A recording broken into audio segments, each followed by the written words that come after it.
Hey, everyone. Hi, Jeff. Hey there, Jillian. Welcome to a very special live episode of the Last Life Ever podcast.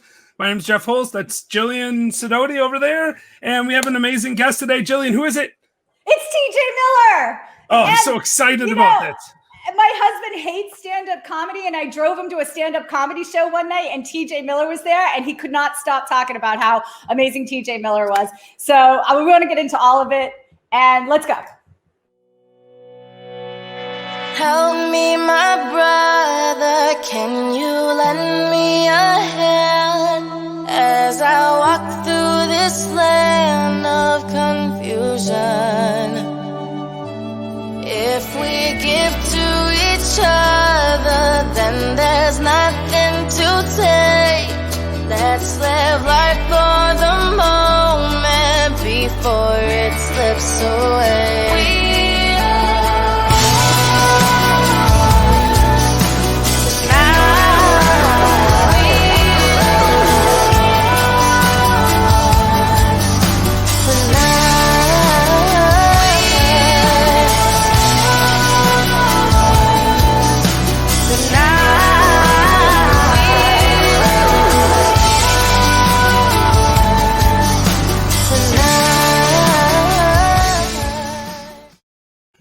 Hey, TJ, welcome to the show. Wow, now from the intro, I'm realizing that this is actually video, yeah? Yeah, there's a video. I hope that's all right. I think that's fine. I would have worn, a completely different outfit and a hat. Oh, yeah. Well, you have time. It's just a live show. It's no big deal. You can just quick go change a second. No, I don't have any other outfits or hats. So that's one of my keys to success is only have one outfit and don't own any hats. Yeah, that's and that's my entire diatribe about success, right? All right, well, remind me not to send you any the Albert Einstein approach to theorizing. Yeah, well, yeah. So Jillian, check off that. Let's not send him a Last Life Ever hat because we don't want to ruin his success. So when you don't get a welcome gift from us, you know why now. Although if you can modify it, last hat ever would work. Yeah, we could do that. Okay, we'll make you a last hat ever. That just for you.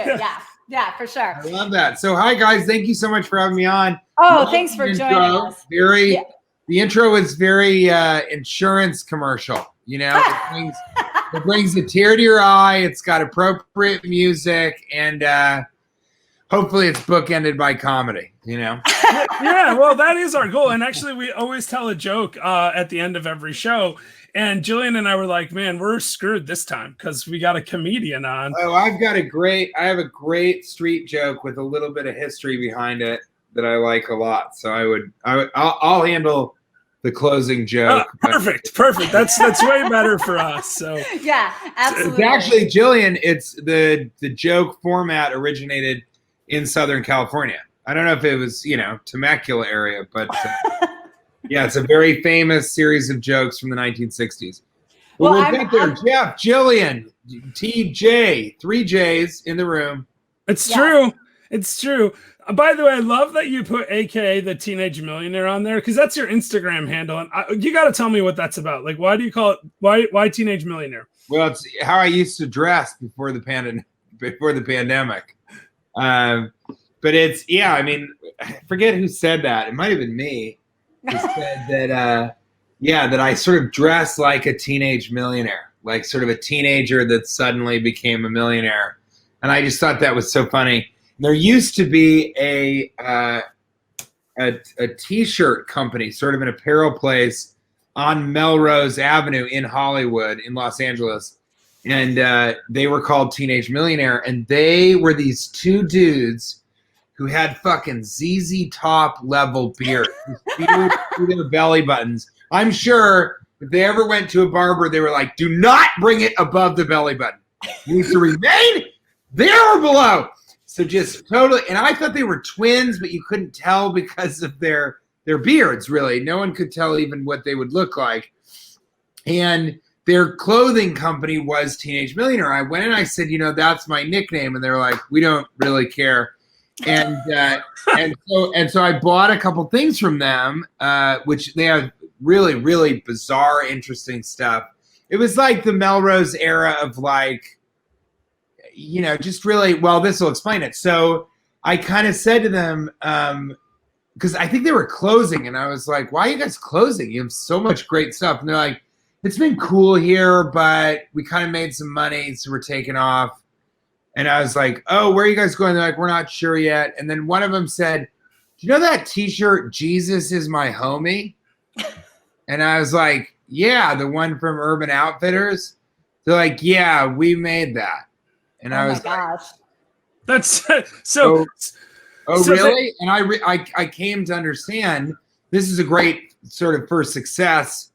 This actually relates to another story. But regarding, their story, the guy goes, yeah, we made that. And I go, the one from Urban Outfitters? He's like, yeah. And the other guy kind of goes, I came to find that they were religious dudes. But I said, wow, but that t-shirt's everywhere. And they're like, yeah, so we made a lot of money off of that. So, we're kind of I guess we're going to go wherever. And it was really clear they were like multi-millionaires. I mean, if they had royalties of even 10%, I'm sure it was 25 to 30% on the t-shirt. Mm-hmm. That was like a thing. It was like Portugal the Man's, ooh, I'm a rebel. Like, it had a real moment, and it was just two dudes. They came up with the idea. They had, in this store, they had hundreds of t-shirts with different phrases, and and they would appropriate the Playboy logo but change that and all those sorts of things. And it was really, really this one idea, Jesus is my homie, that was both ironic and just outside of mainstream culture enough that Urban Outfitters picked it up. And, they must have made $2 or $3 million. And so they were closing their shop and probably going to live in India or wherever those beards are acceptable, and the Maharaja or whatever. So just to be clear, I'm not paying you a royalty on Last Head Ever. I've already trademarked it. Like, we're good. Like, when that thing takes off, I might send you good. I'll take something. I'll take 0.1%, which should be, if you sell, I'll buy it, and you just got to give me 0.1% cash back, like a Venmo card. Yeah, that's perfect. Yeah, we can do it. Friend Ryan Ridley, who is a producer of Rick and Morty, or used to be, was good friends with Dan Harmon. And he's obviously, Rick and Morty is a very, very successful comedic, comedy television writer. But he moved to Los Angeles, and I remember his story. We all met in Chicago. He was a comedian, but didn't really love stand-up comedy, but his father owns the Comedy Castle in Royal Oak, Michigan, right outside of Detroit. So sort of comedy was in his blood. And he made the t-shirt that says, I do my own stunts. He also had a moment.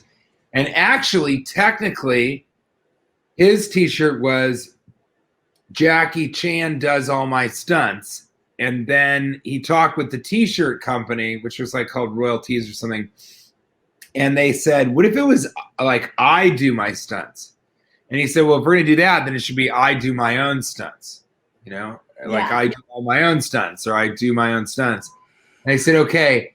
And that t-shirt just exploded, and he had a 25% royalty on it. And he made a few $100,000 off of this one t-shirt idea. And so he moved to LA, and I visited him, and I actually slept on his couch when I was like trying to understand Los Angeles. And he lived on the east side of Los Angeles before that was like a place to live, kind of Brooklyn style. And and I remember kind of being like, what do you do? I think he might have lived in Silver Lake. I said, well, what do you do during the day? He's like, well, I get up and then I kind of write sometimes. Other times I'll just like smoke weed or drink, but he didn't really drink and smoke weed a lot. So he's like, but a lot of times I'll like eat cereal or run errands, and then I'll just go to the park for a while. And I just couldn't comprehend. And I think at one point, I stayed there a couple of days, I said, so what do you do for money? because in my mind, I was like, I'm staying at your fucking house. I don't have any money. I'm like on your couch. How do you make money? He was like, well, and he was very humble about it. He's like, well, did you hear about the t-shirt story? And it was, it was very funny because for some reason I had forgotten. So then I said, oh yeah, no, I've heard about that. So what he was sort of saying is like, I don't need money. I made all this money with one idea, and it was Jackie Chan does my stunts. And by collaborating with the company that I was working for and being open to them sort of modifying the idea, I am now 100,000-aire, and so he didn't work for a few years, and I think actually, I'm not sure that helped him. I think Rick and Morty came when he really needed to sort of start making money, but he always stuck by, not sure if he wrote for Community, but he was always stuck by Dan Harmon. They started something called Channel 101, which is really before, it was before really YouTube was a source of revenue. Mm-hmm. And so Channel 101 was this idea where they came up with these pilots. Nobody liked them. And so they just made them on the super cheap and then showed them. Again, no one was watching them on the internet. You could see them on the internet, but they just made them and rented out a place on Hollywood Boulevard and showed them. And they would do this, and the audience would vote on what they thought the best pilot was. And whatever won, that person would start making the series, and they would show that every week with the round of pilots so it's a really brilliant, almost like contest, game show, Survivor, but also a place to watch television that wasn't being made.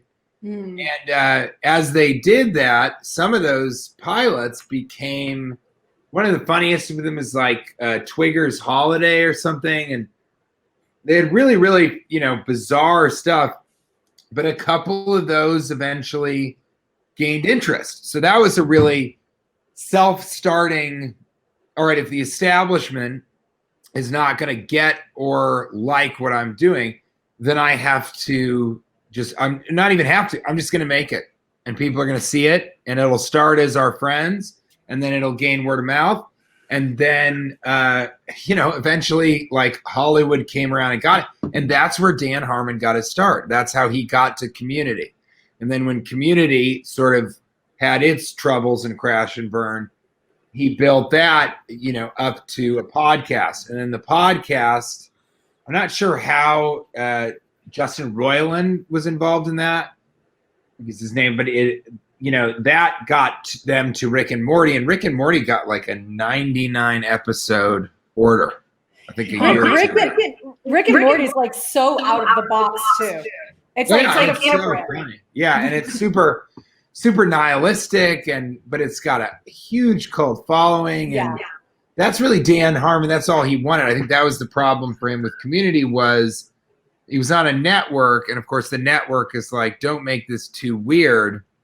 And so I think he kept bashing his head against that wall until he just said, I just can't do this anymore, Kind of bad. Family Guy had the same thing. Like they got canceled and then had a cult following, and so did Seinfeld. So I think in some cases when somebody says, especially a major institution, you say, okay, I'm onto something here. Lean into it. I certainly have something here. I don't need to lean into it. Maybe now is the time to start work in a direction that is more commercially viable, but don't let that go. And that for me is Gore Burger. Uh-huh. So Gore Burger is this show. And if you did your research, and I'm pretty sure you probably haven't, but fair enough. Gore Burger is a show that we did on YouTube through Warner Music, and then it later got picked up by Comedy Central. We did a season there, and I'll tell you how that ended. But Gore Burger is like. Are you talking about the one where there's like a monster? Yes, it's a monster. It's a giant blue alien monster from another planet that takes over a Japanese morning show to interview pop culture icons and musicians and that stuff.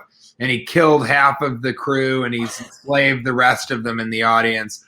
And it's just great. And I work with these guys, the Director brothers, and then we have kind of a very insular group of people. One guy is this guy, Sean Boyle, who produced Between Two Ferns. So he's an daytime Emmy winning guy. And then this guy, Ryan Chavez, who's a good friend of mine, who's like a talent booker and produces music festivals. And who, by the way, pivoted during the pandemic. I said, what are you going to do? You know, because all of us were like, what are we going to do? And he said, excuse me, Kate and I drank a lot last night. It happens. He said, well, you know, I might do this telemarketing thing at night. And I was like, really? And he goes, yeah, I mean, I don't want to, but you know, he manages his wife is this rapper boyfriend who's very popular in New Orleans. And he manages her. And so he's like, well, it's got to do something. She's writing songs. So she's pivoted. So I'll answer telemarketing calls and field stuff at, 3 a.m. in my underwear. And then that kind of, didn't garner much income. So he, with another friend, started a testing company. And so now he tests YouTube, and they realize setting up testing sites, right, in Atlanta or Louisiana or whatever, was actually similar to the organizational skills and the skill set they had for producing music festivals. And this guy, honestly, is one of the smartest guys I know. And so now he's in the business of testing people for COVID-19. But that's the kind of crew that we had for Goreburger. And Warner Music kind of they shuttered. And then we went to Comedy Central and they picked it up. We had a pilot at HBO, but they kind of went, we like this, but this is just not for our audience. Is Curb Your Enthusiasm. It's not punk rock, kids that are into, I don't know. It's no one that's going to sign up on TikTok. It's just not. No Adult Swim? Yeah. It's not. Well, Adult Swim doesn't have any money, So, and that's a thing. That's another thing I'll say. Well, anyway, to finish the Goreburger thing. All right, all these phones are going off. This is just fucking ridiculous. By the way, if you ever become successful enough to have an assistant, don't, and just get a second phone and be your own assistant. It's a lot cheaper. So I Goreburger kind of, okay, so HBO said no. Then we went to Comedy Central and they said, great, we did a season. It was awesome. Then they got bought by, or Viacom took a further interest in them and came to us and said, well, they came to Kent Alterman, who was the head of Comedy Central at the time, and they said, look, our best ratings are South Park reruns. Wow. So what do you got that we can pair with that? And Kent Alterman is like, we have all these shows that are new and doing well. We have Broad City. We had Key and Peele. I know that they're leaving, but we have, and we've got Goreburger, and it's starting to garner a following. And fucking Viacom was like, what if Goreburger was animated? And so they came to us and said, will you animate Goreburger? And all of us were like, it's a puppet show. It's the whole point of it is it's human beings interacting with an animatronic puppet, of which I'm the voice. That's the whole point. That's visually what it is. It's Jim Henson. It's based off of Fraggle Rock and all that stuff. And, Kate, my wife, Kate, is like, that's one of the reasons she agreed to marry me, is that I really love puppets. Because her favorite movie is The Labyrinth. And she watched. Oh, wow. Yeah. Okay. And so, so I said, no, we cannot animate it. That's just insane. That would be like doing Muppet Babies as an animated oh no, that happened and it was successful. And it was one of the best cartoons of my childhood. I know, exactly. But we just weren't going to do that. That was not what that was for. So they said, well, we're not going to cancel it, but we can't use it. So what's interesting is throughout my life, and I've been very lucky about this, or fortunate with regards to this, lots of companies have agreed to release the IP of my ideas or ideas that I've collaborated on because they've been pretty out there. And they think, well, if we're not doing it, then no one else is really going to do it. And that actually happened with Steven Spielberg. I wrote this film, the script with my cousin, and called Ex-Criminals, which was sort of Bonnie and Clyde if they broke up in the first scene.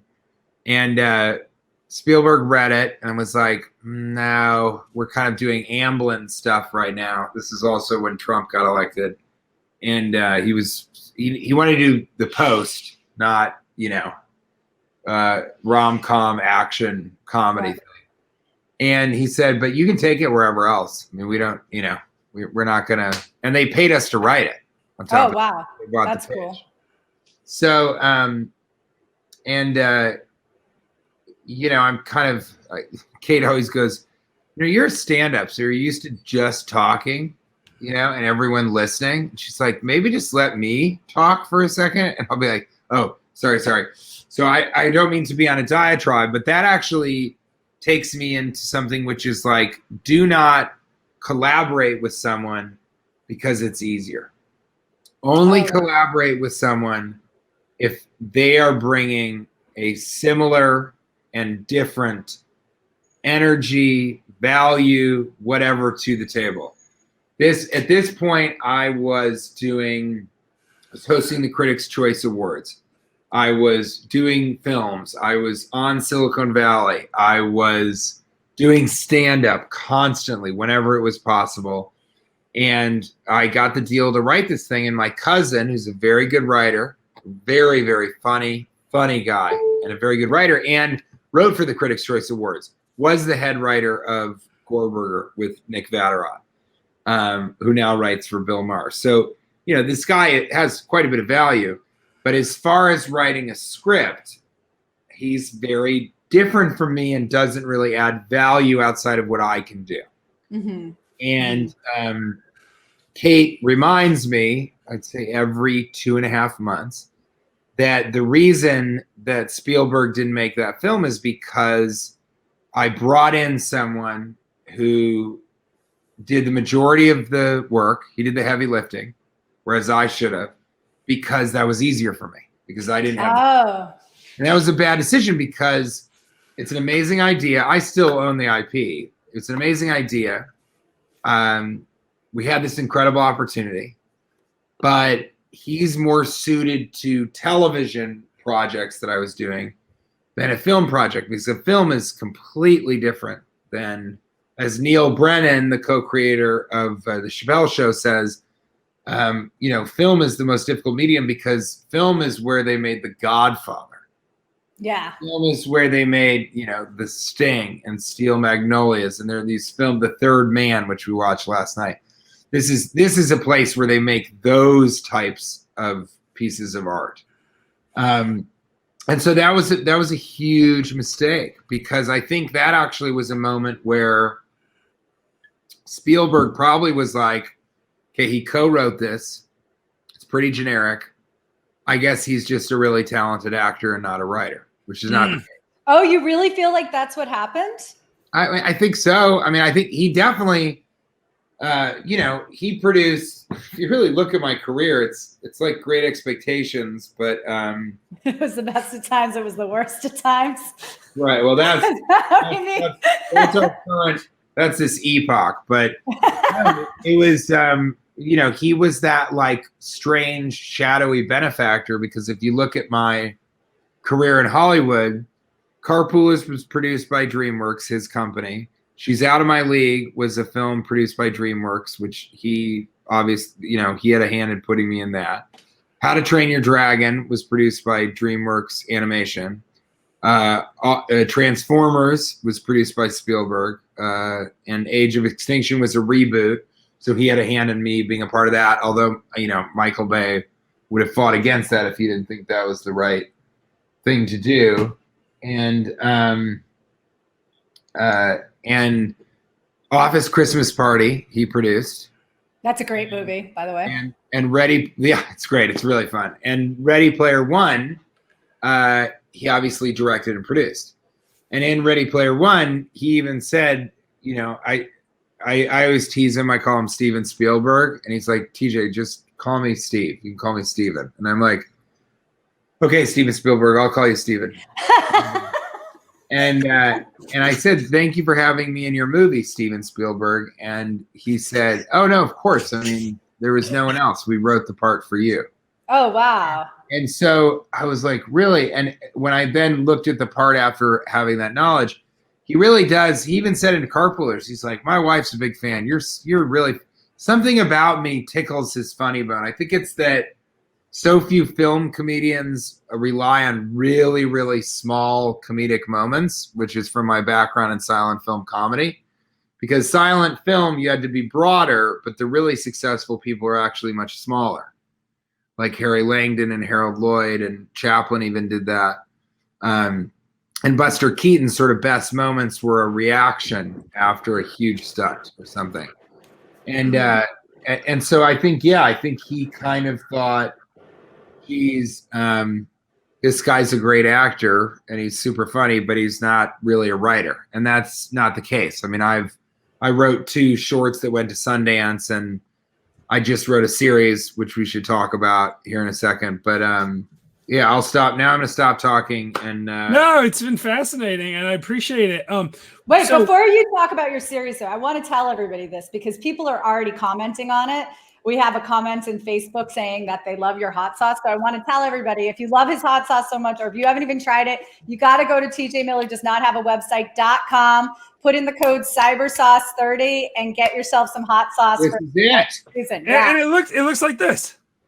Exactly. That's right. He's having right now. I got TJ Miller signed hot sauce. Actually, see that? I would. Yeah, you got to get it autographed. Then it's worth less. Yeah. I mean, it's definitely worth less because you wrote my name on it. So. Yeah. I mean, no, it's worth less. I just had salmon with mustard and my insane ghost pepper type shit hot sauce, which is much hotter. But yeah, it's Cyber Week on tjmillerdoesnothave.website.com. CyberSauce30 is your discount code to get 30% off. And it's delicious. And you can also get 30% off my vintage headshots, which I'm also selling. Yeah, so. I saw those on there, and they're super cheap too. They're only like $20. Like it's unbelievable. It's unbelievable value. It's unbelievable. If only my mother hadn't printed 700 of them. So yeah, fair enough. They're discounted right now. I'm gonna be ordering one, and it's gonna go next to my Polaroid. I have a Polaroid of you, but I don't know where it is right now. So it's like sitting up here somewhere, and I should have thought to remember it. That would be weird. That would be weird. How did you get into making hot sauce? Like you went from like comedy and acting to hot sauce. How did that happen? Well, I never sold T-shirts or bumper stickers, and that's another thing is that I kind of, I think if a lot of people are making something, don't make that. Mm-hmm. It's just I knew a lot of people are making great money on bumper stickers or T-shirts that related to their. I remember this guy Josh Sneed, who's a really funny comedian, had some joke in his act that like the punchline was the square root of this is 69, and he sold a T-shirt, and he used to make more money selling the T-shirt than he did doing the comedy. And I thought that was fascinating. And I always thought, well, what would be a funny T-shirt? Couldn't really think of one. But then I met a guy doing Mucinex, which was another thing I was going to talk about. Yes, your best role, the Mucinex guy. Thank you. The booger. But that was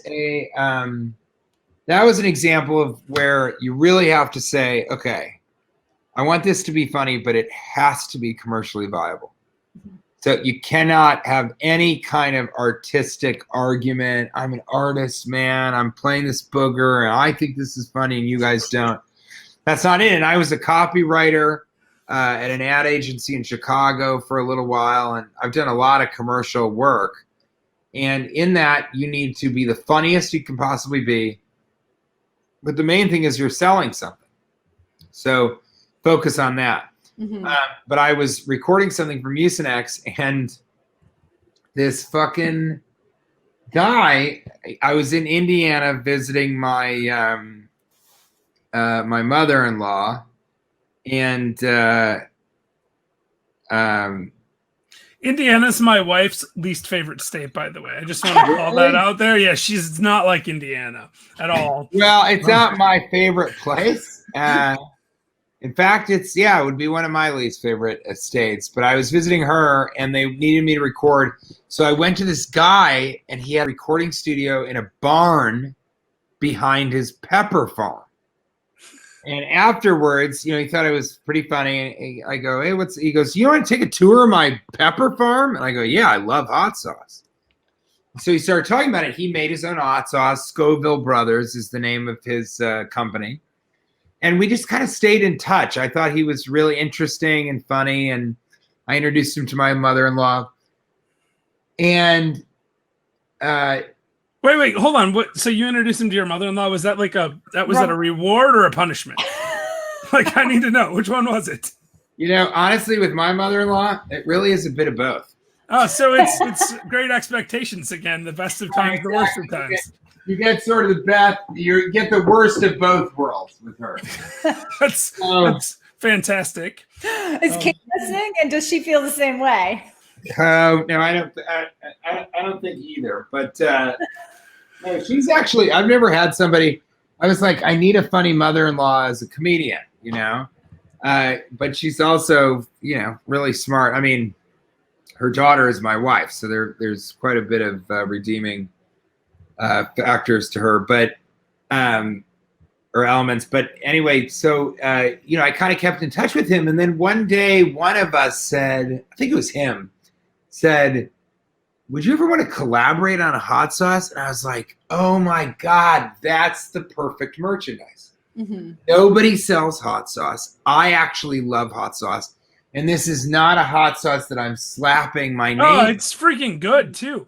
And the thing is, like, I mean, I'll tell you. I mean, I saw you in Chattanooga when you were here last year or something before the pandemic, and you sold out of hot sauce, like cases and cases of this stuff at your show. So it seems to be going reasonably well. It does really well. In fact, in the pandemic, Kate and I live off of hot sauce and face shield money. Because now I sell face shields that are autographed and have these really funny things written on the top of them.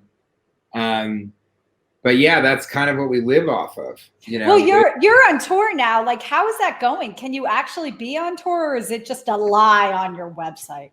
No, it's not. That would be so weird. I'm like, well, I saw you were in Michigan not that long ago, right? Like a couple weeks ago. Yeah, to be sure. No, yeah, but they're closed down again, so you wouldn't even be able to go.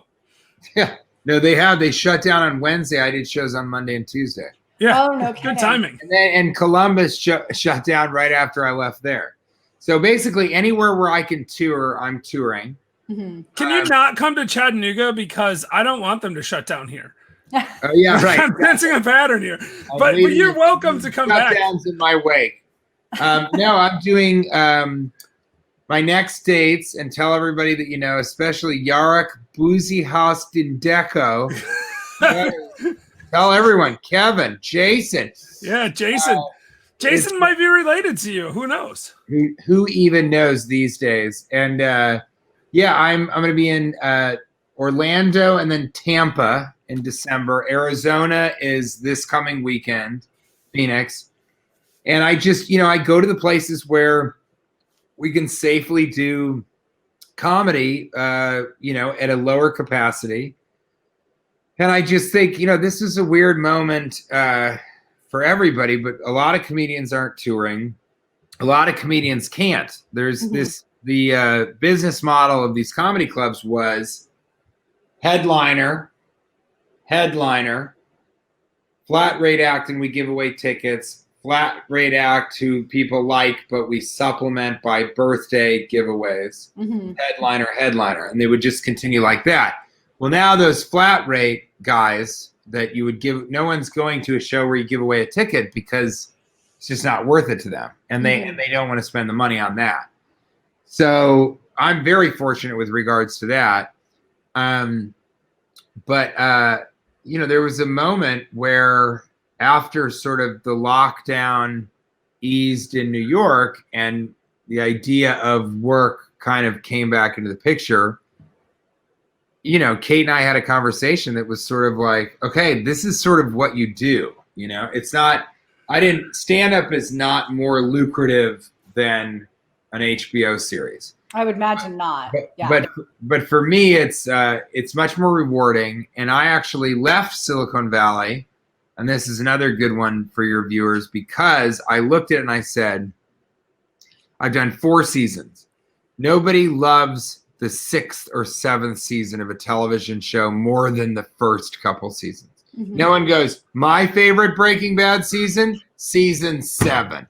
No one says that. It's just not a real thing. Yeah, my favorite Silicon Valley season was the one after they killed you off. Yeah, exactly. I'm just kidding. Actually, Kevin said you were his favorite character in there, and I would agree with that. Actually, one of my friends and I were doing this tech startup at the time, and he kept saying to me, you're Erlich Bachman. That's who you are. And I'm like, dude, you don't live in my house. That's what I just kept saying. I'm like, you're not moving in my house. Like, it's not happening. Well, all that I hear from that is that you're entrepreneurial, you have strict values, and you smoke a fuck ton of weed. 2 out of 3 is not bad. But he does drink a lot of old fashions. I'm not saying which 2. Yeah, I have another show called the Old Fashioned Real Estate Show where we get drunk and talk about real estate. Oh, that's amazing. Who you should have on that is Kate. I'll have her on. You know what? You guys can both come on anytime you want. We record whenever. She spends hours and hours looking at real estate. Not even to if we're trying to buy something or need to move somewhere.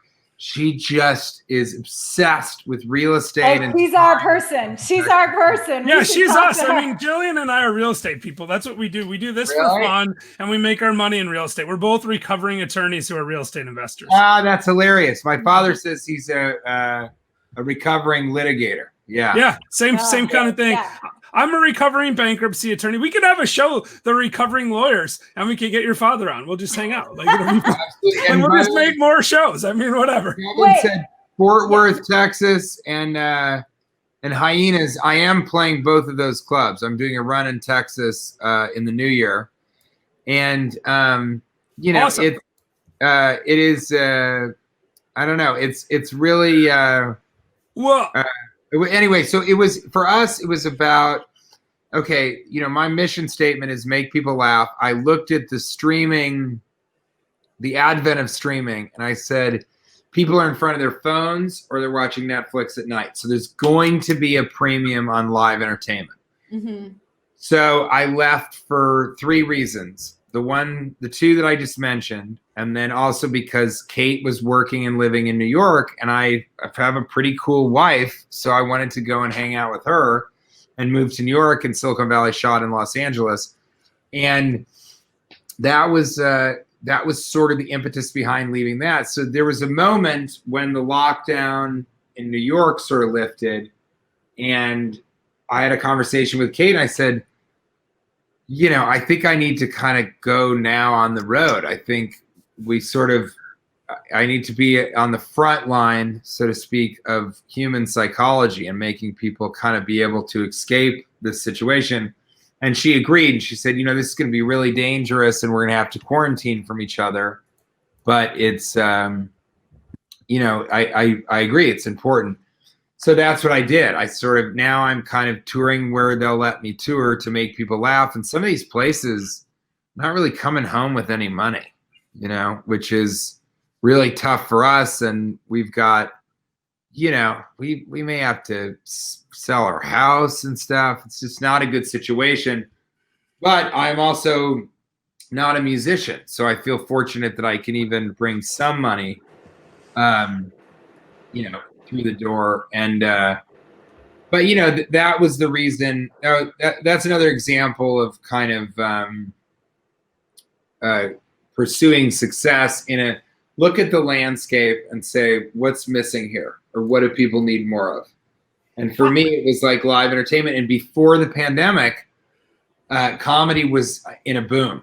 It was ticket sales were slowly growing, live music shows, everything live was building. And then the pandemic kind of, punched that. I know, and it sucks so bad. I mean, those are the things that got hit the hardest, right? Live entertainment and tourism. The two of those things are they're going to take a long time to recover. And that really, it makes me sad because they're like my two favorite things. I love traveling and I love live entertainment. I love live entertainment more than anything. Like, I don't even really like music, but I'll go to see almost any band, right? Like, yeah, I just love live entertainment. We don't love, well, we like jazz, but we used to love to go to this jazz club. And I actually, for a surprise for Kate, I'm friends with them. So they opened up the club and it was just the two of us and they had a quartet play. But, you think about music has been hit, all live entertainment. But the other thing is, like, Kate's an installation artist and she's really famous in the south of France and in Cape Town, Africa, and these weird places. Well, we can't travel there, but also there are no more art festivals. Right. So her world collapsed also. Mm-hmm. And so there are all these little pockets of things that we don't think about broadly that also took a hard hit. And it's just, it's just really, really bad. But I've tried to do a lot of like paradigm shifting of saying, okay, what if we lived in Amsterdam? Mm-hmm. And then, researched that and proposed it to Kate after a month of research. And she said, well, what if we live in the south of France? And I go, well, I don't speak French and I'm famous in Scandinavia, but I can travel there. So yeah, maybe we could do that. And then Kate has gone to, what if we live in, the Hamptons, like in a cool place there, not in like Southampton or East Hampton or anything. But what if we live on the east end of Long Island? And then, now what we're talking about is what if we sell this place and move to a more reasonable and somewhat comparable apartment in New York City, Mm-hmm. And a lot of that is sort of saying, okay, circumstances require one of two things: to be stubborn and continue down a path that's going to lead you to debt and less options, less choices, or make choices early and decide, okay, this is not how I imagined my life, but what if? And what's the thing that, 2 years from now, I'm going to be able to say, well, that was actually a really interesting decision. And we talk about, again, as a writer, as my friend would say, a storyteller, which is so stupid. I think a lot about the narrative of your life. What do you want the narrative of your life to be? If you're talking about your life, you want it to be interesting. You certainly want people to garner some sort of insight from it. And you'd probably like it to be something that you, as you tell the story, sort of muse at certain things and kind of giggle once or twice. What is that narrative? What do you want it to be? And for me, I said to Kate, look, I don't think we're going to move to Amsterdam and in 3 years go, why did we do that? Mm. But she had an alternative point, and that was all about her career. And she has a friend there. And I'm famous in Scandinavia, so that's my entrance there. But, she said, look, I think we're going to be really isolated, and there is a world where we don't. And that's another thing, is you've got to listen to your partner. You have to listen to people that you respect their opinion. And even if you disagree or it's not what you want, you have to listen and use it in your calculation. So Amsterdam, I think now is out of the picture, which is really a bummer for me. I thought that was going to be a good choice. You were going to Bachman it up, right? Like you're just going to sit around and smoke pot all day? No, I mean, here's how much thought I went. It's if we had a kid there, they'd have Dutch citizenship It's a backdoor visa that is really difficult to get in other countries in Europe, but it's easier to get there. They have canals. They have a very strong canals. We like to be on the water. They have a very strong, the Anne Frank. They have windmills too. They have windmills. A lot of windmills. Ton of wind. Wooden Also, shoes. Yeah, wear they're shoes slightly without- below sea level. I think that's the reason for that many mills. There's a lot of wind. They have tulips and no, but they have very strong art museums. Culturally, art is really important there. Her friend was and collaborator lives there. Her friend's husband is a good friend of mine. And there's a stand-up comedy club there. They speak English. Everybody speaks English. And it's a hop, skip, and a jump to Copenhagen, Oslo, Stavanger, Bergen. Yeah.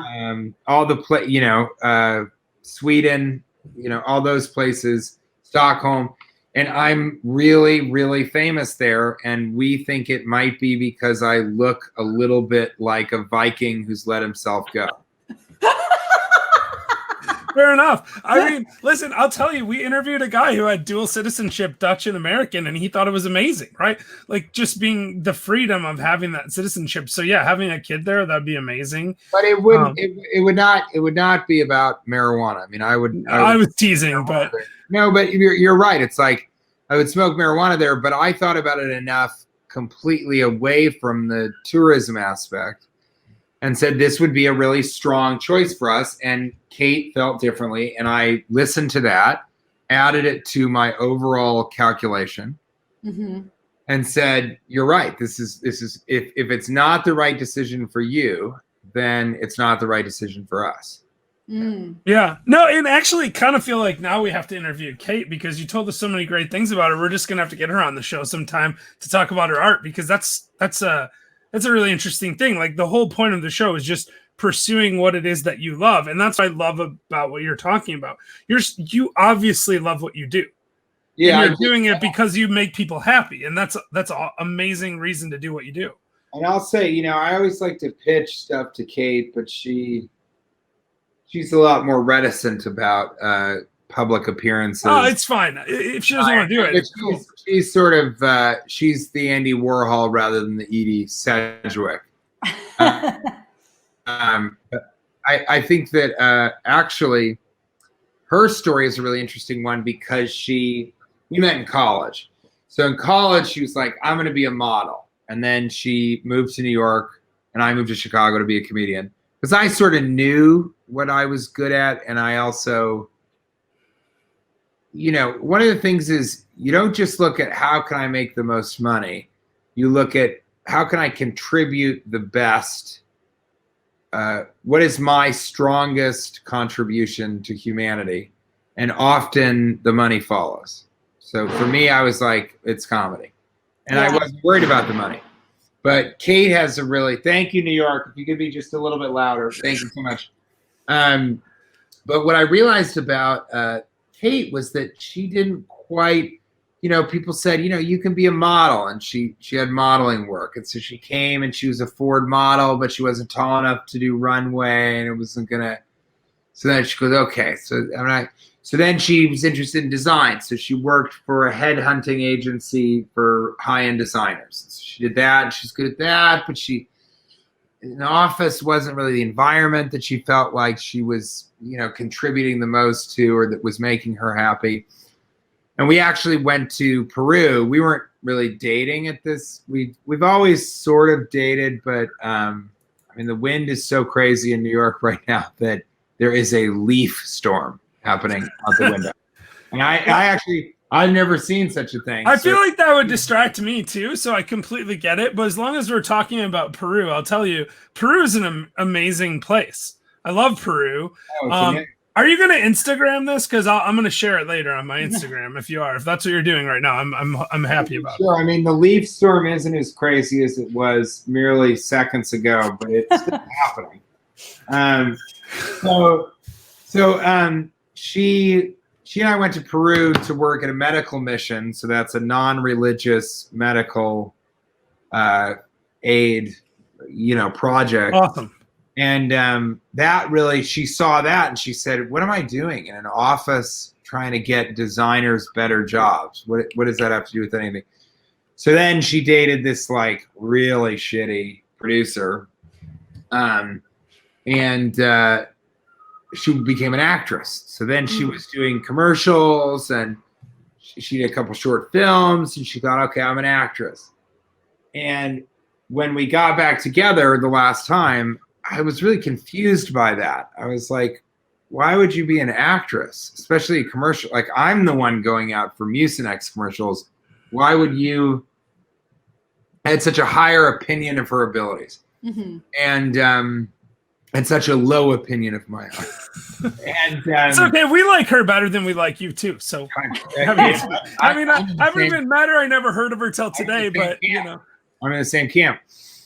KateGorney.art and Rose Petal Pistol on Instagram. So she, you know, what came to be was I sort of kept saying, like, I just don't understand why you're going after these commercials. It doesn't really make sense. And I was working in Hollywood, so she didn't really need to make money in that way other than for her own feeling of contribution.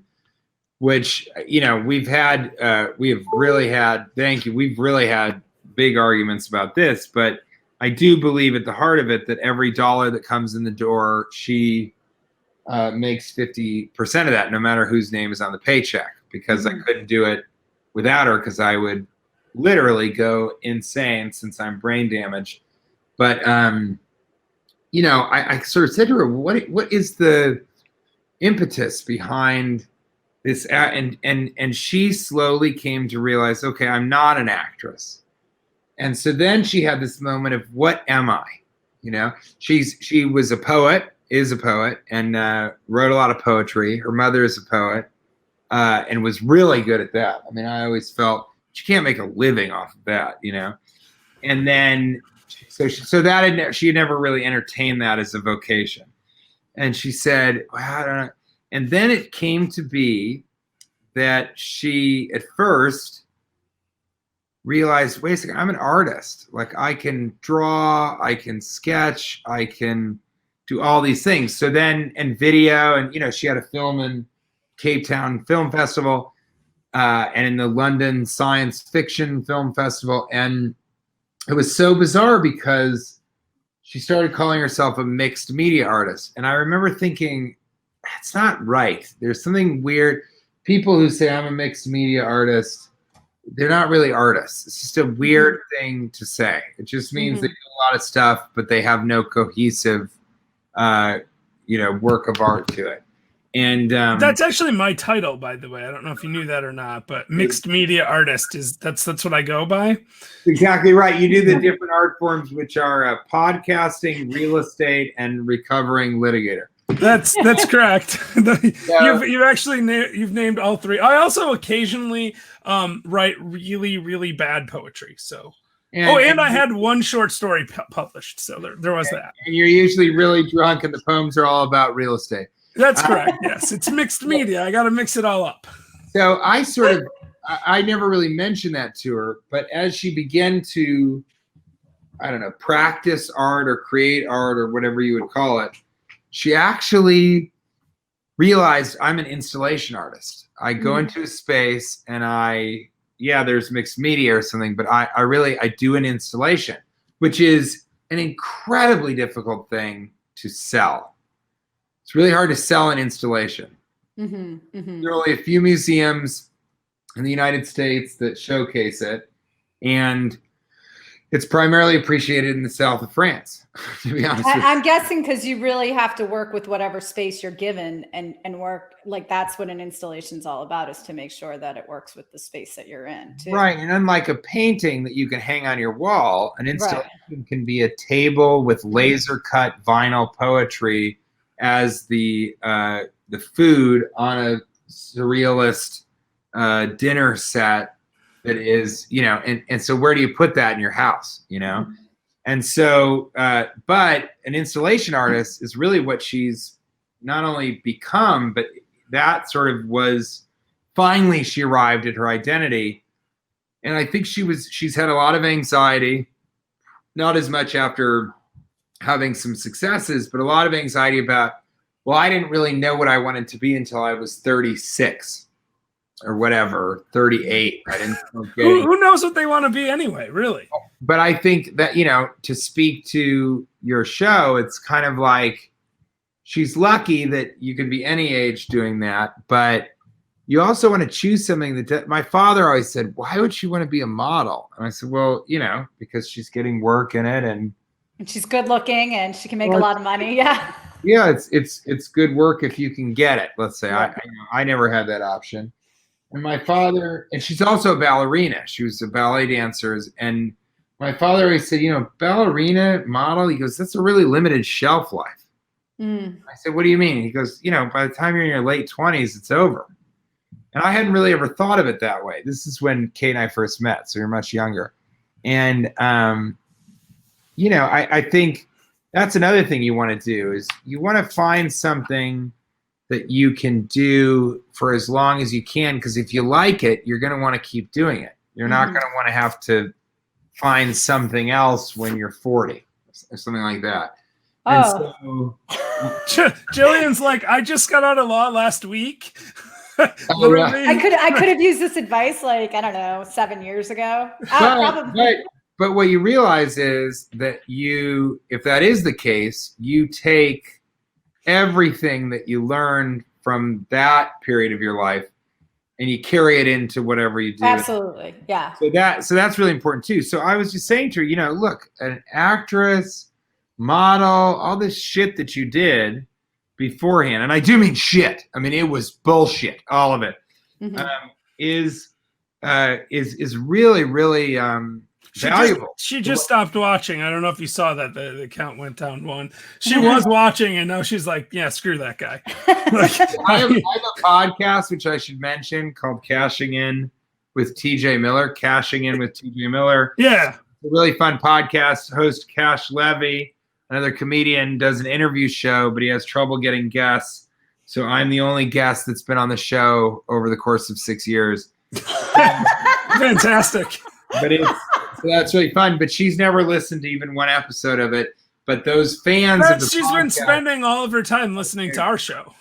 Yes, exactly. And she's really, I think you're one of the few. If you have a drinking and real estate podcast, I do. Yeah. That is like one of the few things I really think she would.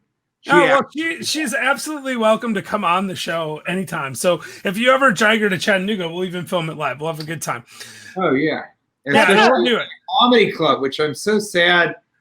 I'm just so sad about some of these comedy clubs that aren't open, and who knows? Yeah, it's not. There's nothing open here. Although we can charter the local thing. There's there's a club here that we can just charter the club instead, like a I would love that. Then we could really lose some money. Yeah, that'd be a blast. I'll lose a bunch of money. I'll be your promoter. Jillian will sell the tickets. It's gonna be great.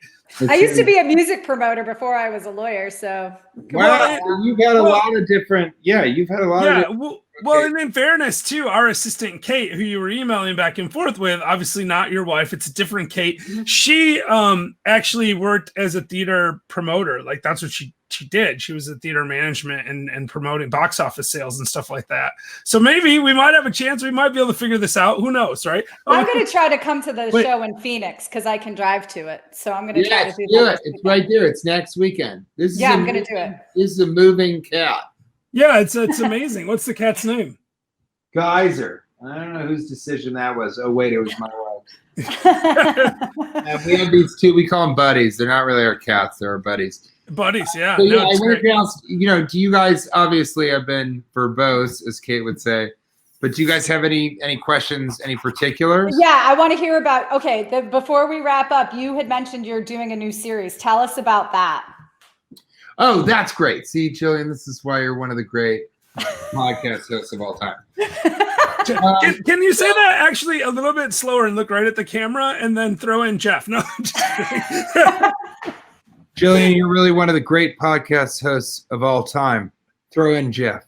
Perfect. That is the best. So We're redoing our intro role. It's going to be less insurance-y now, and it's just going to be that. I love the insurance of it, right? But that was Jillian's husband's music, actually. So he actually wrote that music. So you were mocking it, and no. Tell him. Kind of made me start to cry, and I don't know if that was the intention, but it worked. If it was, we're happy with it. If it was supposed to be upbeat, he should think about getting into real estate. It was not supposed to be upbeat. It's definitely a more of a thought-provoking type It was of song. very thought-provoking. Billy and the Rebels. For anyone who doesn't know, it's Billy and the Rebels. That's the band. Billy and the Rebels. I like that. I'm gonna get into them right now. You should. Yeah. Billy and the Rebels. At Billy and the Rebels. Billy. Billy. Yeah. So this is actually a fitting thing to. Oh yeah, this is exciting. Wow, your husband looks a lot like a young lady. Yeah. Yeah. No, That's he's got a new insight not into Jillian. the husband's not the lead singer.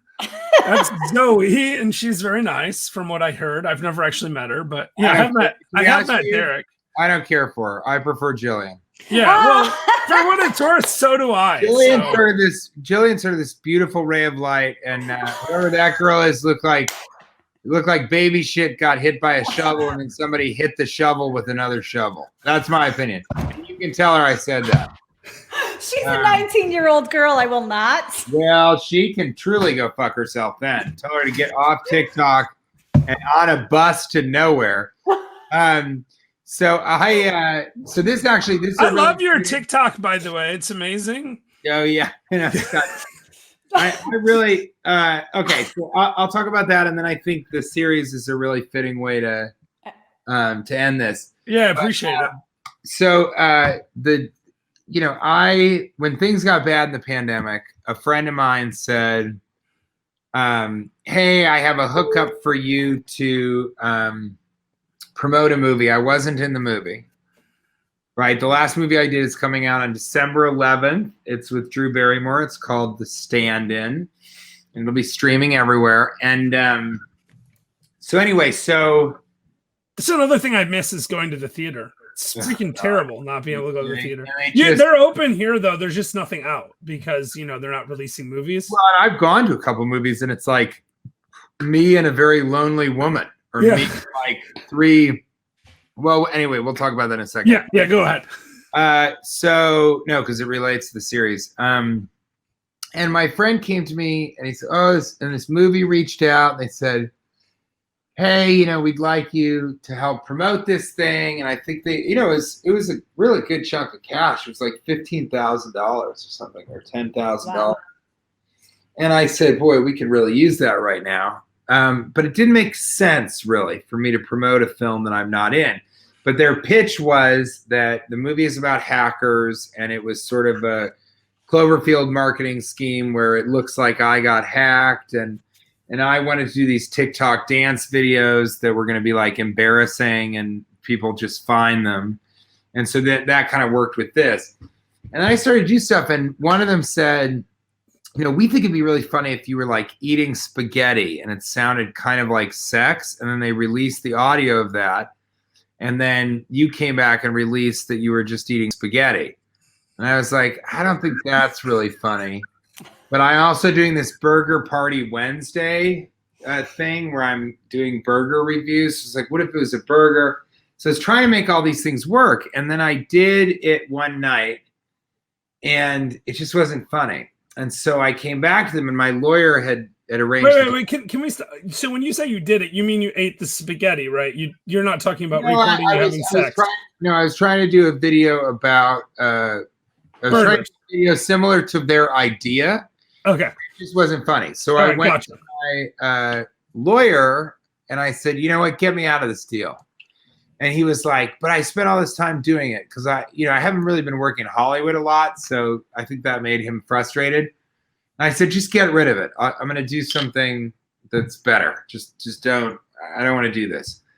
And Kate later said, "I was really proud of you for doing that because I was really worried about that thing."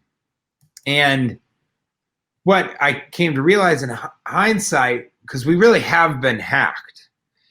And so they sent me a script about a guy, this was a while ago, about a guy, different thing, 2 Onion writers sent me a script about a guy going to a like high-end dining establishment, and the movie was sort of making fun of it.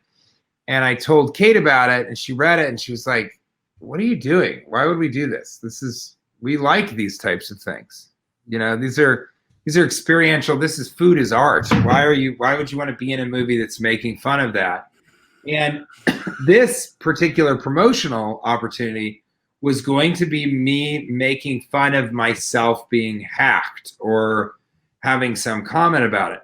And the strongest thing that you can do when you're a celebrity is not respond to any of that. When Page Six lies about you and attacks you, when people that you used to trust go after you in the media or in the court system, when major legal organizations use you as a publicity stunt, when any of those types of things happen, the idea is to not, it's like trolls online. If you have somebody, you post something and someone says, this is stupid, sucks, or if you say something sincere and they go, ew, just don't fucking engage. The worst thing you can do is engage, because that's all they want. That's all everything, no matter how disaffected they seem, all they want is some sort of attention to the fact that they were negative. That's all you want. That's what complaining is. You complain and people go, oh, Kate isn't, necessarily like this, but when she says, I feel bad about myself, or I feel ugly, or I feel unattractive, I feel really fat right now, then that is not just to have somebody go, yeah, you're telling me, that's to have somebody say, I disagree. So that's the same thing. It's a troll is saying, this is fucking stupid, because they want you to go, no, it's not. Right? They want you to engage. And so we've really learned that you just cannot engage. That's the worst thing that you can do. And it's really hard to do. And if you've seen The Social Dilemma, it's really, really, social media is very difficult not to engage on and social media is actually showing you legit. They're showing you the bad stuff. They're on purpose, because you spend longer engaging with that. So they don't show you good things, which is crazy. I mean, it's so manipulative and dangerous psychologically, all that. So yeah, I probably write at least once or twice a week a long post that I don't hit send on and delete it. Like, I start writing these long diatribes about how crazy somebody is, and then I'm like, nope. But I love now, because of this and because of Social Dilemma, now you can turn off commenting. And that's really important. I mean, if you want to say something that you just want to be heard and not to be argued with, then just turn off the comments. And I haven't done all that yet, but it's like, I think that's because I'm still addicted to what's the response. Do people like it? What do they think? It doesn't matter. It doesn't matter either way. Especially with those types of posts where you just want to, it's output, not input. And, so I think in general, I've come to feel like these, and this doesn't relate to everybody. Everybody probably has a microcosm of this, but on a macro sort of level, we have just had so many, we have it's not to get into it, because we have a stalker that is sort of after Kate and me, and has been since college. No, it sucks. We've had people try and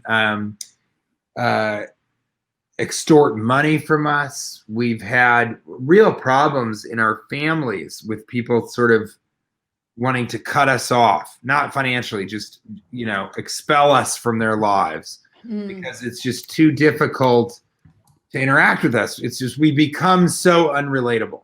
I mean, we really, to most people that were casual friends, or a lot of them family members, it's just, we're unrelatable. We just don't, we have more money than they'll ever have, or We have a public profile they never have. We've been publicly shamed in a way that they'll never be. We have just so many components of our life that somebody can't go, oh, man, I get it, dude. Same things happen to me. That's why a lot of famous people are really only friends with famous people. That's not the case with us, but a lot of my friends are famous people, you know? I'm friends with Mark Wahlberg. You know, I'm friends with Kristen Stewart. Those are people that I wouldn't hesitate to sort of reach out to. But we're also really good friends with the Winklevoss twins. Those are our friends in New York City who are just like, you know, occasionally we'll be out and, you know, Cameron or Tyler will sort of turn to Kate and be like, do you guys have trouble going out? Like, how often are you interrupted? They in part like us because they can relate to us. We're not Bitcoin billionaires, but that's too bad actually, because that would have been really handy. We did get on Bitcoin a little bit earlier because of them. So I appreciate that. Yeah. Well, Bitcoin is up to like almost its high right now. I just saw this morning. I know. I checked it before I got on the show. Yeah. It was like 19.7 or something when I checked it. It corrected down to 17 and then we bought a little bit more, but I think it's, you know, I forget. I just saw your the Winklevoss twins just like interviewed somewhere saying they expected 25 times return over the next decade. So yeah, for sure. Well, they did a SALT thing, like a talk that I want to read later. But I talked to them recently, and they were like, I think it's going to break 20,000 and make its way to 25. But Cameron really believes, both of them, but Cameron really believes that it will get to $500,000. And so I had a conversation with them about how I sort of said, it doesn't really matter when you get in, does it? And they were like, no. And what they're saying is like $1,000 now in a couple of years will be $5,000. That's a huge return. Yeah, yeah. Well, I mean, if it goes from 20 to 500,000, it's an enormous return. I mean, that's 25,000. You know, we bought stuff a little late. We bought in when it was like 8,000, and now it's far over 16,000. Yeah, so you've got three times your money. Yeah, so that's not great math. I mean, 16. Yeah, I know. But like, that's double. You know what? You're in real estate, so people are like, it's all this crypto. I'm just trying to make cryptocurrency sound very unappealing. Let's talk about hot sauce again, like hot sauce. Yeah, let's talk about hot sauce. That's really good stuff. That's what I'm into. But hey, I'm buying some more actually. And we saw Kevin. He said he bought a couple of autographed bottles. Have you signed those to him yet, or what? I mean, what have you been doing this last little bit here? I mean, Kevin's the best.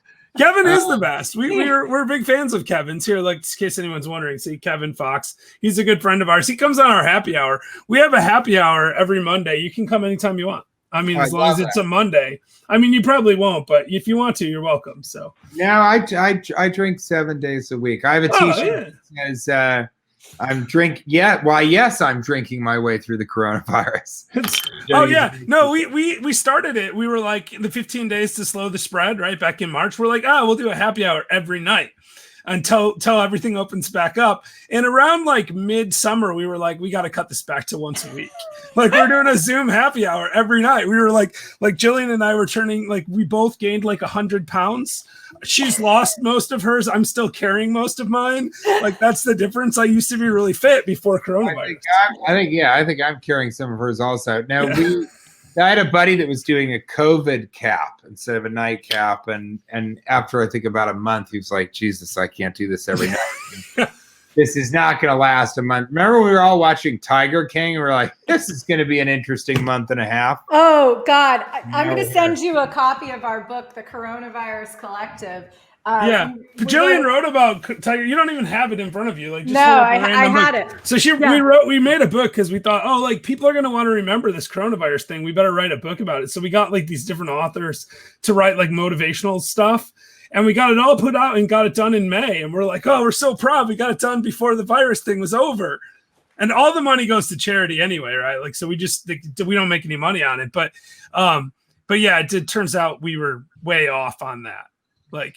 Still going on. Turns out, I mean, we're not even way off. It's just like nobody was like, oh God. And if we could just get reliable, cheap, rapid testing, then we could kind of get back to life. Even it's getting more reliable. It's not there yet. It's getting more rapid and it's getting cheaper, but it's, honestly, like, what else are you going to do? I mean, I was traveling, right up until the beginning of the pandemic. I was in Africa for a month. I came back March 6th, and then they pretty much shut the world down like the next day. So, yeah, I had to flee Vancouver, Canada before they shut the borders. Yeah. Oh, wow. So all of this is to say that, in the midst of, it went Trump and then kind of a full-on media attack and then the pandemic. And Kate kept saying, you should write, you're a really good writer. I don't know why. She thinks I'm a really brilliant writer, but she was like, you should write. You should really write. And I just said, it's not that time. It's just not the right time. Well, and it dragged on and it dragged. Go ahead. Oh, no, I think that if you're not feeling it, there's no reason to do it right then and there. I had all these plans. That's what my chapter in Coronavirus Collective is all about. I had all these plans to do these amazing things during coronavirus and get all my life figured out. And all I did was watch Tiger King. Well, and I think, so the idea is to not force anything, but to also kind of just be constantly on the lookout for inspiration or opportunity or the moment. Mm-hmm. And so I was sort of, I went through all of our roller coaster of depression and then working out a bunch and then drinking and eating pizza and then working out again and all that kind of stuff. And then I think about a month ago, I guess it would be now, I went to a movie theater in Salt Lake City to see a movie. And it wasn't Tenet, it was The Last Shift. And it was a great film. Amazing. Just an amazing film. And I got there and there was no one in the ticket booth. And I was like, okay. So I went inside and there was no one there. And I was like, hello? No one there. And there's no one taking tickets. And I go, okay. Well, I guess I just buy the ticket on my phone. So I did that on the app. And then I was looking and I thought, okay, let's get some popcorn, right? We're going to the movies again. Let's do it. There's no one at the concession stand. And I thought, well, I got to see this movie in a second. I guess I'll just scan my own ticket. And then I looked over and in the far area, there was a girl who worked there who was explaining something to two elderly people who had their masks under their noses or something. And I wasn't going to interrupt her. So I literally scanned my own ticket, right? And then went into the movie and it was me and one other person, right? Yeah. And so really, and that's what I was going to say is I miss going to the movies too because it was a communal experience. Now I've even gone to the movies and it's not. It's just not. Yeah, no, I've been to a couple of movies because they're open here and I have a AMC movie, like the subscription service so I can get 3 movies. Yeah, an A-lister, right? Yeah, I'm an A-lister. So I have that. So I'm like, I'm paying $20 a month for this. I got to get my money worth, right? We go to the movies.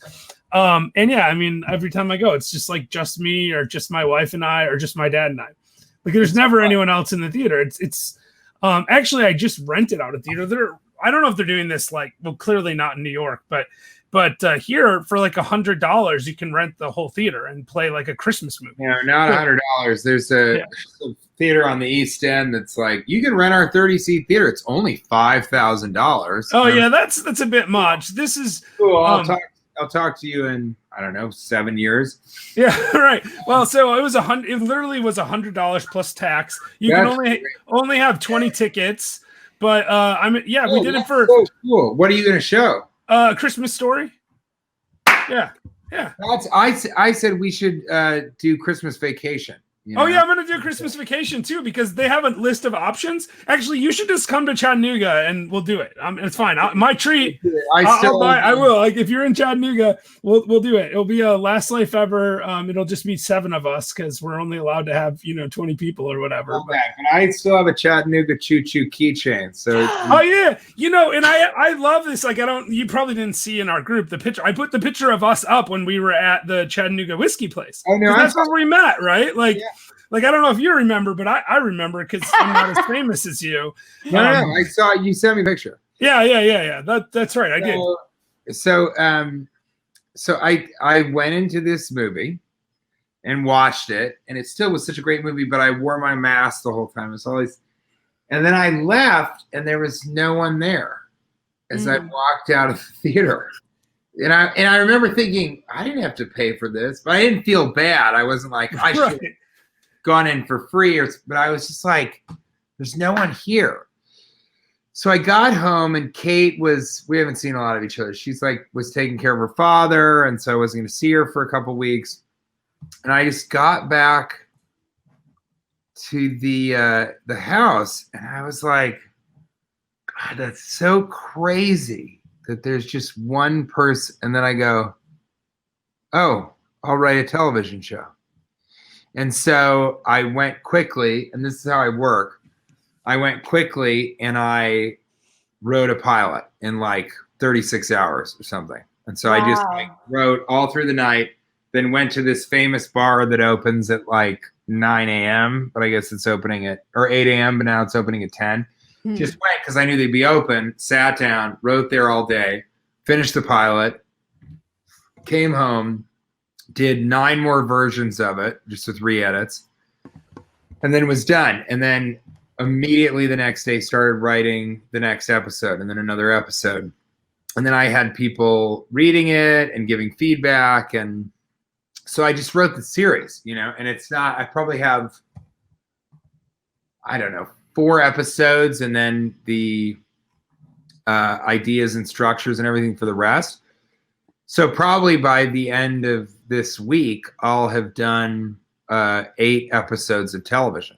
And I already gave the pilot to my agency, and they think it's amazing. And it's called The Loneliest Megaplex.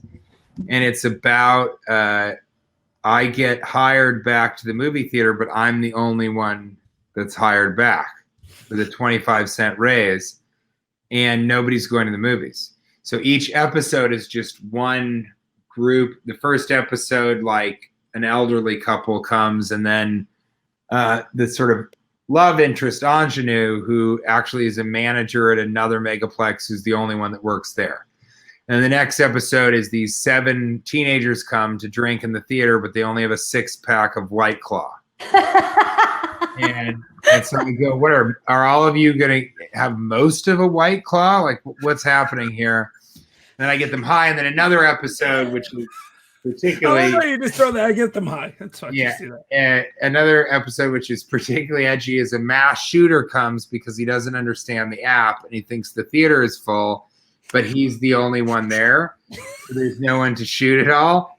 And so it's stuff like that. It's Zoom guys rent out a company rents out the theater to do a presentation, but no one can come because of COVID. So it's just them speaking to 50 laptops in the audience. It's fantastic. And then one of them is a girl wants to screen a movie for a film club at high school, but nobody shows up because their parents won't let them go because it's COVID. So I do this weird Q&A with one girl in the audience who's the head of the film club. And, it's really sweet because I know a lot about movies and so does she. And, that episode is about, kind of being who you are, but really not being appreciated for it, or, this is not your time socially, right? Which is a lot of what high school and junior high is. But so anyway, so I wrote that series, and that was this moment where you know, we had the situation. I wasn't working as a stand-up. I'm still not really bringing in much money or enough money. And I wrote this thing, and Kate was like, Jesus, this is fucking amazing, you know? And my agents get on. And so to sort of bring this back to Gorburger as we kind of close all this up, you know, the full circle sort of bookend of this is that a really smart approach to this series, but also life is like, I didn't really, nobody's talking to you. Fucking robot. That happens to me all the time. So it's ridiculous. Sort of the ending, you know, the result of having made this thing was not, oh, I hope somebody likes this. And we made, it just was, it has one location. It's just me and barely anybody else in each episode. So I'm going to make it.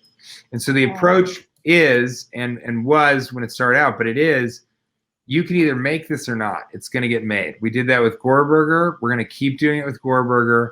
And with this series, it's like, you know, I can make this thing. It's not going to cost me a crazy amount of money to make it. Hell, they're renting out movie theaters for fucking $100 in Tennessee. You know, we'll try there. But that's a really important approach, is that I'm doing this one way or another. And it's not like I'm doing this whether it's successful or not. It's just, if this is what I want to do, if I've weighed the options, made the calculations, and this makes sense, then I'm going to do it, and it's going to get done. And that is how I've made a career in Hollywood, is this weird confidence of, I don't need anybody else. I can do stand-up. I'd love to be in your film, right? I'd love you to produce my film.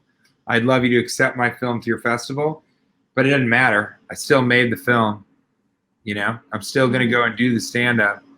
I'm still going to make the series. And when you do that, when you have that kind of confidence, you'll find that people really come to you because they don't have that confidence. Mm-hmm. They don't have that, fuck it, I don't care. That sort of true, it doesn't matter. That kind of positive nihilism is really hard to find in life. And when you have it, right, you at least need to exhibit it. But when you have it, it is addictive to other people. It is absolutely magnetic. People cannot believe that you actually don't give a shit about success, failure, their interest, their support, other people's approval. It just doesn't seem like it's real. And so they attach themselves to it, and they will fund it. They will cast you. They will support you. They will guide you. They will contribute resources. All of those things will happen once you finally say, it doesn't matter. This is something you got me. I mean, and I have to do, and it's going to get done regardless of anybody else's anything. And once you do that, and that's what I love about this series, is that for me in my life right now, this is such an interesting thing that I have, and I have it because, like Jillian said, I didn't force it, right? I waited. I found the right thing. And then I was smart about it. I thought, okay, well, this is cheap. This ticks all these boxes off, but they're not other people's boxes. They're not, this will work. Adult Swim will like this. Oh, I think I could do this on Apple TV. It checked all the boxes of, I can do this. This can be done by me. Well, I'm ready to hand you money. So, let us know how we can help you with this. Like, I think we just started a new film company, Last Life Ever Productions. And what we're going to give you for that is we're going to up your take from 0.1% to 0.2% on The Last Hat Ever. I love it. I mean, you're going to get rich on The Last Hat Ever. You don't have to worry about all this other stuff. Can you imagine? Last Hat Ever. No, dude, I'm totally making that hat. I'm sending you one.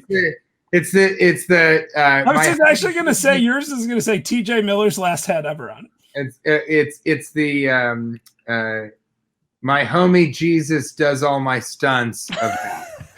That's right. You guys, thank you so much for having me on. Oh yeah, thank you for coming on. Oh my gosh. And you promised us a half hour, you've been on for an hour and a half, so we owe you big time. If there's anything we can do to help you, let us know.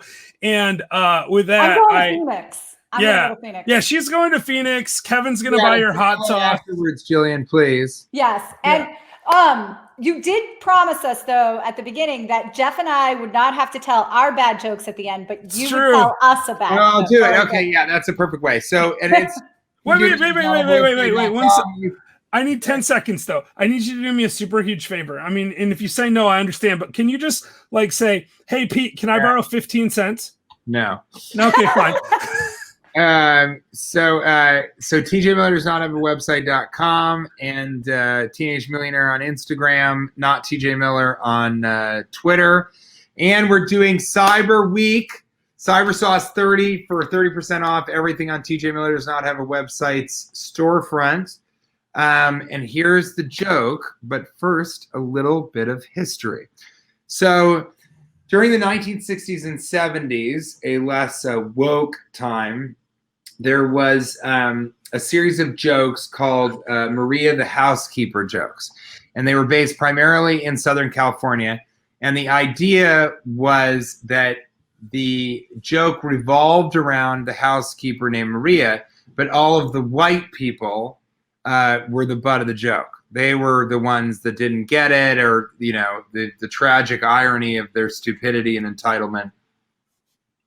So this joke proliferated, but not a lot of them survived because they were sort of, they're dependent on kind of doing a Hispanic accent or whatever, and not a lot of them are funny. But the funniest of all of them did survive. And so this is the street joke that I'm going to end the Last Life Ever podcast with. I hope you guys enjoy it. I'm ready. I'd say it works 95% of the time. And the times that it doesn't work, it is wholly the fault of the listener. I'll take it. It's my fault. Got it. So, and now I've changed it, okay, so that it's a little bit more, it's a little bit more now of our time. So the protagonist is a female in this case, a white female. So this woman is in her office at a high-powered job, and she calls her home. And when she calls, her housekeeper, Maria, picks up. And she says, Jess? And the woman says, Maria, I need to speak with my husband. Can you put him on the phone? And Maria says, oh, I'm sorry, senora. I cannot do that. And she says, well, why not? Maria says, lo siento, senora, but he is in bed with another woman. And the woman goes, what? Is this true? Can this be, Maria? And Maria says, lo siento, pero yes, sí. And she goes, Maria, you've worked for me for many years, yes? Maria says, sí. She says, okay. Are you in the study? And Maria says, yes. She says, okay. In the top drawer of the desk, there's a revolver. I want you to take that gun. I want you to go upstairs, and I want you to shoot my husband and the woman that he's in bed with. And Maria says, okay, senora, hold on. And there's a pause on the line. And then Maria comes back and she says, senora, it is done. They are both dead. And the woman says, thank you, Maria, so much. All right, now what I want you to do is wipe off the handle of the gun with a handkerchief and then throw it into our swimming pool. And Maria says, I'm sorry, senora, but I cannot do that. And she says, why not? She says, because you do not have a swimming pool. And the woman says, is this 55517? Oh, man. Hi, guys. Thank you. Thank you so much. Oh, my God. Well, I'm Jillian Sidoti, and that is Jeffrey Holtz. That one. And this is the Last Life Ever podcast. Our guest today was TJ Miller. That was amazing and awesome and everything we could have ever hoped for. Thank you, everyone, for joining us for this extended version. Thank you, Jeff, for setting this up. And we want to remind you to live the best version of your last life ever. Never gonna take my freedom. You're never gonna